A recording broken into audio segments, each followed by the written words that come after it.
On this special Women's History Month episode of the Globe News Report, the Globe staff attended a conference in New York City with workshops and awards. A local popular shop in downtown Goshen is moving their products online. Alyssa McDonald will sit down with the Elkhart Chamber of Commerce Women of the Year. We'll have your community calendar and more on the Globe's News Report.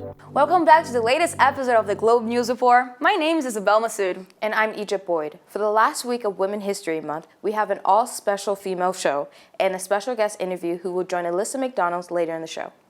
We look forward to hearing from her soon. Our guest has lots of awards and accomplishments to share. And speaking about accomplishments, a few weeks ago, the Globe staff attended the Intercollegiate Broadcasting System Awards in New York City with 17 nominations. For more information, here's Seth Smith Kauffman. Last weekend, the Globe staff traveled to New York City to attend the Intercollegiate Broadcasting System, or IBS, conference and awards ceremony. Seminars were held during the day for students to learn from industry professionals, including a keynote speech from Al Roker of NBC Today. He flips a switch on the board, and all of a sudden I hear that voice coming out of here, but it's coming out of that guy's mouth.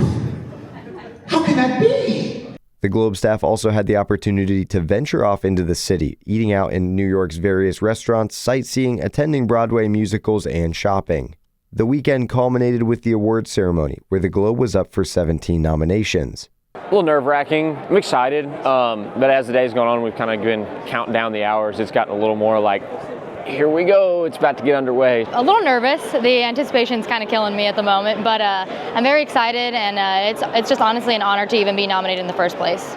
Besides winning awards, contests like IBS offer unique opportunities for the Globe to come together and work toward a common goal. It's been fun. It's been great to, hang out with people that maybe I don't get a chance to hang out with all the time that are on the Globe staff, get close with everybody too. And it's good to just be here and recognize the fact that, even though we are just Little Goshen College, we're still a powerhouse in the broadcasting industry. We stay up at the Globe for so long. I remember this year, I think I was there with Seth and Tyson up until like 3 in the morning, making sure everything got done. And honestly, that's kind of what I'm going to remember is the late nights at the Globe, the 7-Eleven runs, the Red Bull drinking, just trying to get through the night. Just those relationships and those funny conversations that we had, I think that's what I'm going to remember the most. Globe Media took home 3 first-place awards: Colin, Tyson, Lily, and Seth for Best Pre-Post Game, Seth and Dante Stanton for Best Campus Coverage, and the whole staff for Best Pledge Drive. For Globe News, I'm Seth Smith Kauffman. I've been to New York before, and I loved exploring the Big Apple. Egypt, are you going next year to pick some awards for us? Hopefully, that's the goal. I've never been to New York, but I'm really looking forward to the opportunity. Coming up next, Alyssa McDonald sits down with the Elkhart Chamber of Commerce Women of the Year. You're watching the Globe News Report.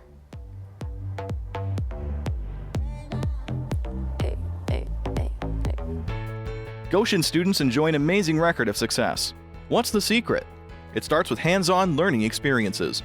Whether it's a service project in Peru, a sustainability semester at our Environmental Learning Center, or broadcasting for our award-winning radio station, it adds up to life-changing perspectives and real-world skill development that makes a difference to future employers. And it's all available at a campus that makes everyone feel at home. Come hang out with us and see for yourself. Schedule your campus visit today at goshen.edu/visit.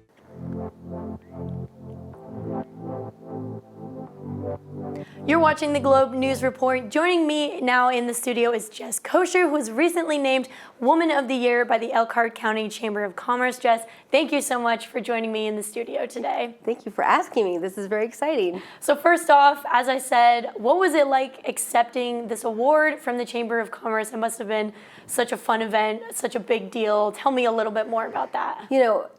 It was such an honor to be named. They listed off all the things I'd done over the years, which made me feel like a little overwhelmed. And then to go in front of, I think there were like 500 people in the room, and just be able to actually show my appreciation for this community and what it's allowed me to do was great. But the whole thing's been very overwhelming and humbling to me. And the awards just keep coming. We were talking a little bit just a few days ago. You were named the winner of the 2025 Great Companies International Women Entrepreneurship Award. And you gave a lot of credit to your team members in that. Tell me a little bit more about what they do and how they support you in your work. I have a fabulous team. It wasn't planned, but I have an all-female creative crew, which is very unique for a design firm because a lot of times the entire field is male-dominated. And so these women just kept saying yes, and they wanted to work with me. They're freelancers, so they don't have to work with me.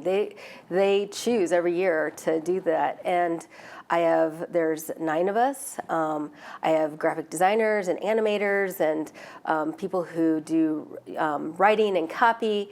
And it's just an incredibly engaged group of women. We get together, we spend a lot of time on culture because a lot of it's remote, right? And they may or may not work together, but we have these ridiculously long lunches, like 5 times a year, where we just get together and spend time together. And the beauty of it is seeing them then collaborate outside of our firm.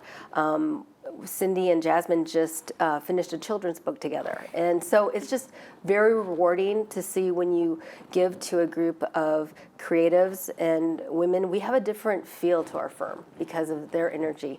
And they're so positive and creative. It's a lot of fun to work with them.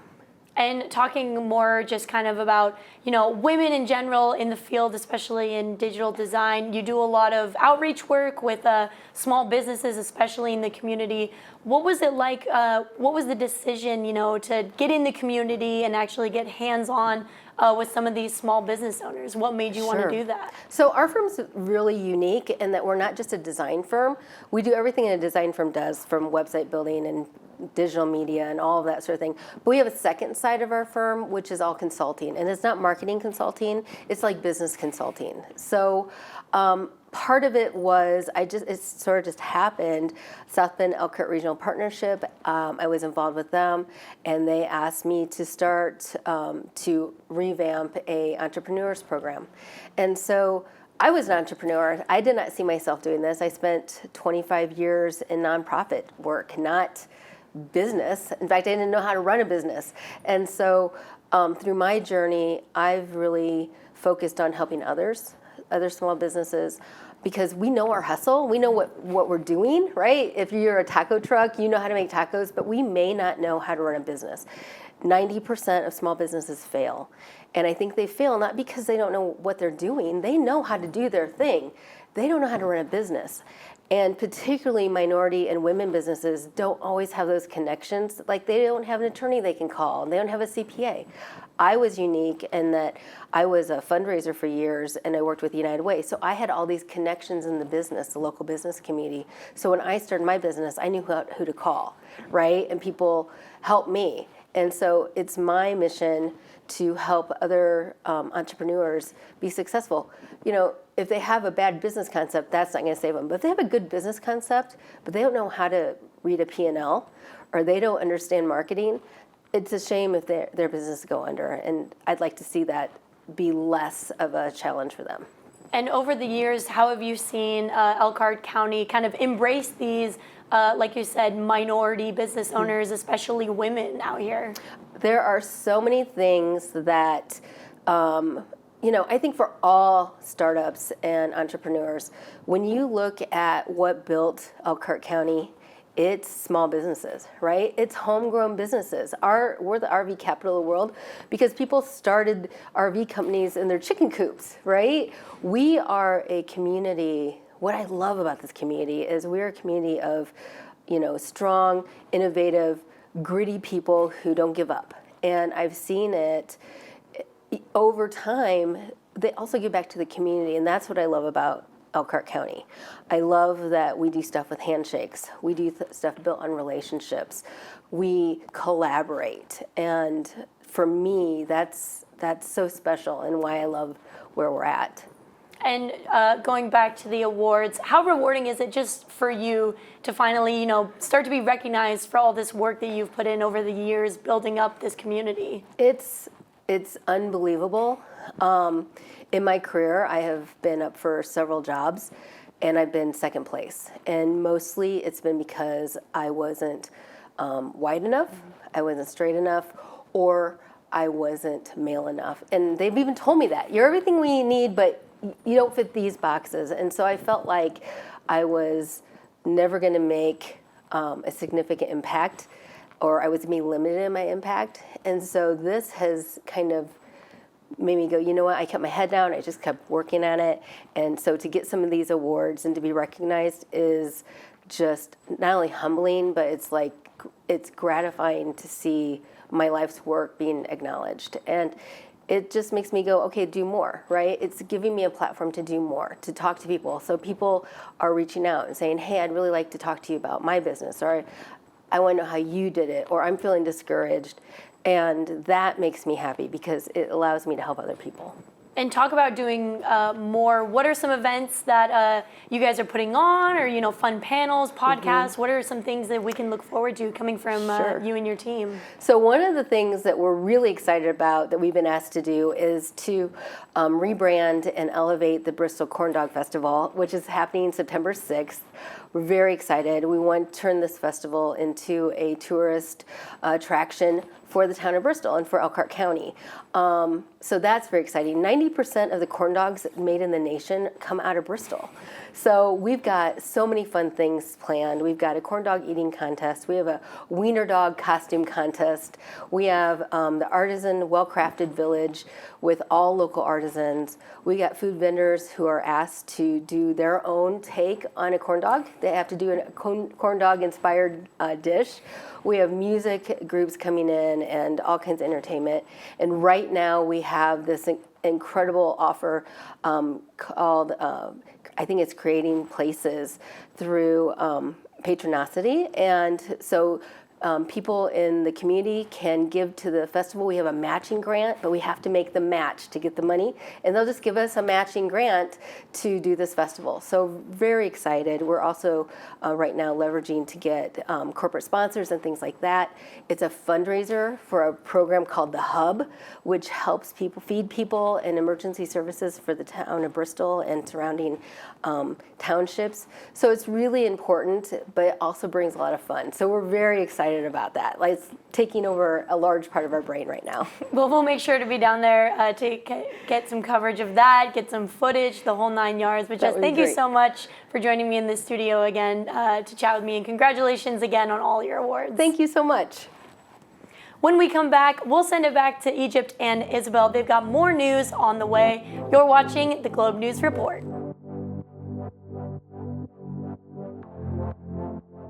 So you just graduated from Goshen College? What experiences prepared you for this job?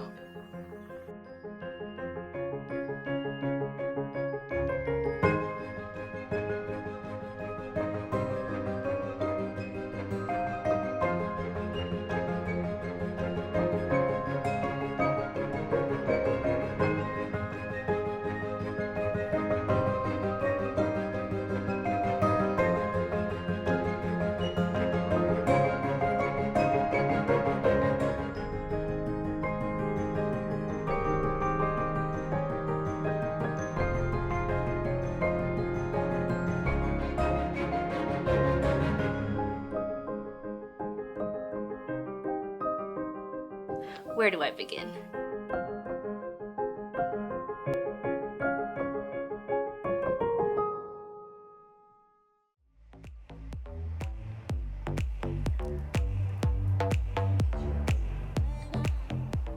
Welcome back to the Globe News Report. Egypt, I don't know about you, but ever since I was a little kid, I've always attached the smell of lavender to my grandma because she always bought lavender soap for the house. For me, as long as I can remember, my grandmother has always had peppermint soap in her bathroom, and I always thought it was unique. It's crazy how something as simple as a smell can be so meaningful. The Soapy Gnome shop has been an important shop in downtown Goshen for 12 years. Unfortunately, they will be closing their physical store and moving online only. Igor Sapucaia has the details. Soapy Gnome, a downtown Goshen soap and skincare shop known for its handcrafted products, is closing its doors on March 28th. The store served the community for 12 years with locally made soaps, lotions, and bath essentials. Jenny Freck, the store's owner, announced in January that they will be shutting down physical operations. However, the store will remain active through online orders. I decided early this year to close the in-person store because overhead is really high. It's a lot of fun to have a store, but the margins are very slim. Trying to figure out what's best for myself, my family, with the expected tariffs honestly coming, trying to keep a brick and mortar store open seemed really difficult. Liliana Herrera, a freshman history pre-law major and English and business double minor at Goshen College, was part of the store's staff team. We kind of knew that something was coming, some changes were coming just because in the flow of the business, how it's been over the last 2 years. Preparing for this next year, we could kind of tell that things weren't going to be the same, but we didn't know exactly what that meant for us. My employees have been so lovely and so sweet and kind and totally understanding. It was very hard. That was the hardest part of deciding to close, was telling the staff. The community, it's been mixed responses. So some people can't believe we're closing, and a lot of people are sad because it has been an important part of the community for 12 years. And I understand that too. Looking ahead, Frank and Reina see the closing of the physical store as a fresh start instead of acknowledging it as the end of it all. But we'll be available online as well. So it's not like Soapy Gnome will be gone forever. We'll still have an online presence, and we'll still be doing little pop-ups here and there as well. I hope that people will check us out at Hive of Light because we're going to have a couple of displays on consignment there. We'll also be a pickup place. People can order online and pick up in their store. And I'm hoping for myself, as winding down Soapy Gnome and just going online, to have some more free times and have my weekends back. And I hope that we've been an example for others on how you can run an ethical business where you sell stuff, and that being welcoming to everyone is an important thing. For Globe News, I'm Igor Sapucaia. It's great to hear that the Soapy Gnome will still thrive online. Especially in this digital age where everyone seems to be moving to the internet. Exactly. Now, let's move on from your Goshen News Week in review. Liliana Herrera has the details. Thanks, Belle. Earlier this week on Tuesday, a fire broke out at a barn wedding venue on the west side of Goshen. Harrison Township Fire Department responded to the call at Country Strong Wedding and Event Venue. When help arrived, the barn was nearly completely engulfed in flames. With the help of Bago, Wakarusa, Concord, Four-Acre, and Goshen Fire Departments, around 40,000 gallons of water was used to put out the fire. No injuries were reported after the fire was put out, but the barn unfortunately sustained significant damage. Concord is aiding in the investigation, and the fire marshal was called in. The Arbor Day Foundation has named the city of Goshen a 2024 Tree City USA. The city received this recognition due to its commitment to planting, growing, and maintaining trees in order to benefit the community. Michelle Saulnier, Vice President of Programs at the Arbor Day Foundation, said, "We all have a role to play in shaping our future, and tree champions like Goshen are leading the way, and that the foundation is proud to have Goshen among our growing network of communities dedicated to creating positive impact through trees." We end in Goshen with the CAPS rally in Elkhart on Thursday. Community leaders at this rally reaffirmed their commitment to supporting vulnerable children. Rebecca Shetler-Fass, CEO of CAPS, highlighted the organization's impact, reaching 3,400 kids and 2,000 families last year, and shared children's hopeful artwork as a symbol of their resilience. Speakers including prosecutor Vicki Becker and DCS Director Jim Cornish discussed the importance of community involvement, resources, and empowering families. Magistrate James Stewart Brown emphasized the significance of reporting abuse, noting 5,400 cases of abuse and neglect were recorded in the past year. The event concluded with local officials, including Elkhart Mayor Rod Robertson, making a collective commitment to support children throughout Elkhart County. That's it for this episode's edition of the Week in Review. Belle and Egypt, back to you. Thank you so much, Lily, for keeping us up to date. Now it's time for your community calendar. This Thursday, April 3rd, the Goshen Public Library is hosting an event for 3rd through 6th graders. To celebrate Earth Day, the kids will be making seed bombs. For more information, you can visit the Goshen Public Library website. This Friday is First Fridays in downtown Goshen. The theme is Goshen Gives Back. Local stores have chosen a nonprofit to partner with, and if you shop there, 10% of your purchases are donated to that nonprofit. For the full list of stores and nonprofits, head to downtowngoshen.com. On Saturday the 5th, the European Royal Ballet will be performing Swan Lake at the Goshen Theater. This will be a one-time performance from 7 to 9:30. Ticket prices and seating chart is available at goshentheater.org. And on Sunday, there's a special evening show at Goshen Brewing Company featuring the Single Quartet. They are a smooth jazz band who combines various sounds to bring together a unique sound. The show is from 7 to 9 on the Beer Hall stage. For all the details, visit goshenbrewing.com. That's going to do it for this month's episode of the Globe News Report. Make sure to check our new social media account on Bluesky at globeradio.org and all of our other accounts on 91.1 The Globe on Facebook and Instagram. Also, don't forget our website, globeradio.org, for more Globe content and the Globe Radio app available on iOS and Android. Tune in next month for a new episode. From everyone here at The Globe, I'm Egypt Boyd. And I'm Isabel Massud. Thanks for watching.